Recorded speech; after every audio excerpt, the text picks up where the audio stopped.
Members nicely at the table, patiently listening. Yeah, Dranesville's here. Drainsville, Mason. We only, I wonder where Braddock District is. Braddock. We only have a backside of Braddock. We have enough people in the room. 1, 2, 3, 4. Okay, Miss Hines, Miss McLaughlin, Miss Strauss. We lost Miss Strauss. Come on back. We're gonna get started. Miss Strauss, Mr. Stork, you're gonna head out. Okay, Miss Strauss, you're okay. We have enough. 1, 2, 3, 4, 5. Yeah, we have 7. Okay, now that we have 7, we can get started. So, as you all know, the FPAC charter was referred to CPDC to discuss after our work session in July when the board concluded that it was not quite ready for prime time. And FPAC did go, or sorry, CPDC did go through the charter and made some fairly minor changes. I want to pull up the document that's here. If I can ask Melanie just to scroll down until she sees some blue color on there. The changes were very light, but they incorporate. Okay, yeah, go ahead and stop there. But they incorporated the feedback that we got from the board. So you see under membership and length of terms, we have changes merely to add the chairman of CPDC as the liaison officially to FPAC.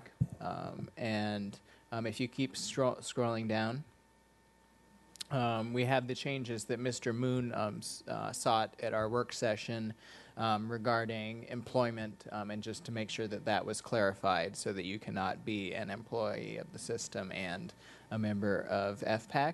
And if you can keep scrolling. We did take out a paragraph here that we felt was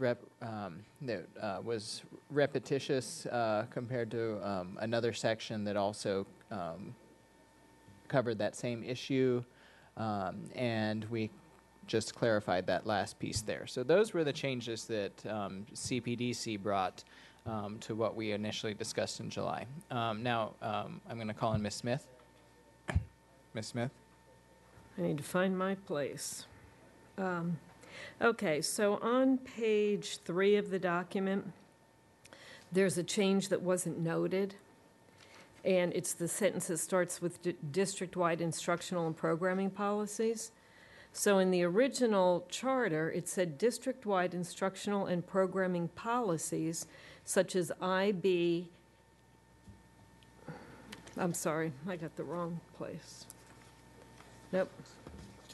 IB, AP, or AAP programs or grade level configurations for schools are not within the purview of FPAC. And you do see there's a mistake. It should be IB, AP, so that's going to need to be corrected. That those are not in the purview of FPAC. But then with the language changed, it says that except as such programs impact facilities use. And to me, there's a distinction of what that is saying. To me, the school board's purview is the policies around those programs. I think it's fine if FPAC wants to look at the placement of those programs related to facilities concerns and overcrowding, but I don't think that FPAC should be looking at the policies around those programs. So, I was playing with language a little bit. It probably could be fixed. Sorry, I got to find my notes. So I did ask Mrs. Smith when she brought this to my attention to come up with some alternative language that we could vote on as a board. So it needs to be cleaned up better, but I would think that you keep the beginning of the sentence and end it at the comma of are specifically not within the purview of FPAC, and that's one sentence. And then you add the capacity impact of programs may be considered, or something like that. Megan suggested, however, the capacity impact and, I don't know if, and locations, but whatever, the capacity impact of programs may be considered. That way you're just looking at the impact of location, but I don't think they should be getting into the discussion of how we do those programs. I don't.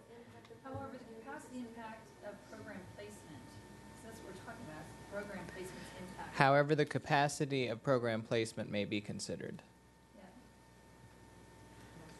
No, that's not right. How about the capacity impact of program locations may be considered, or something like that? Well, it's having a capacity impact. Right. Programs, Right. placement in that building is having capacity impact on those facilities. Mm-hmm. So Okay. definitely. I mean, that's why I said, Keywords. Maybe there's a way to start it off with, the FPAC may make recommendations to the board as it relates to how programs impact facilities. However,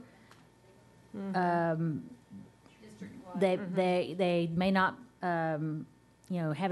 may not change policy, or may not make recommendations around instructional programming and policies such as IB, AP. You started off with that. Does that make sense? either way that it, Where they can, Right. have I mean, my preference would be that we don't have to totally wordsmith it now if we Yeah. agree that they shouldn't be looking at the policies around programs, but they can give advice about the placement of programs. And if somebody, based on capacity. right, so, I mean, if there's an agreement that somebody can write it nicely, but, Okay, is there a consensus on the board that that's sufficient? Okay. Yeah, so Pam, we'll work on the language. and I see FPAC people shaking their heads, Yes, so. okay. So with that, were there any other concerns with the charter as currently written?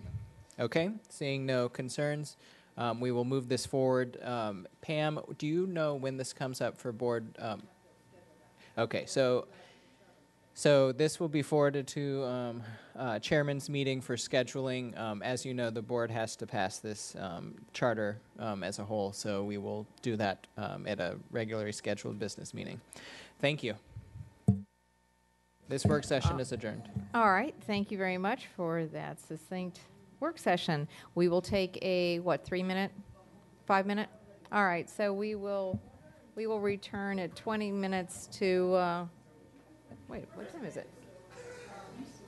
I'm sorry? Aren't we about 15 minutes ahead anyway? We are, but So- let's, but we should take the time,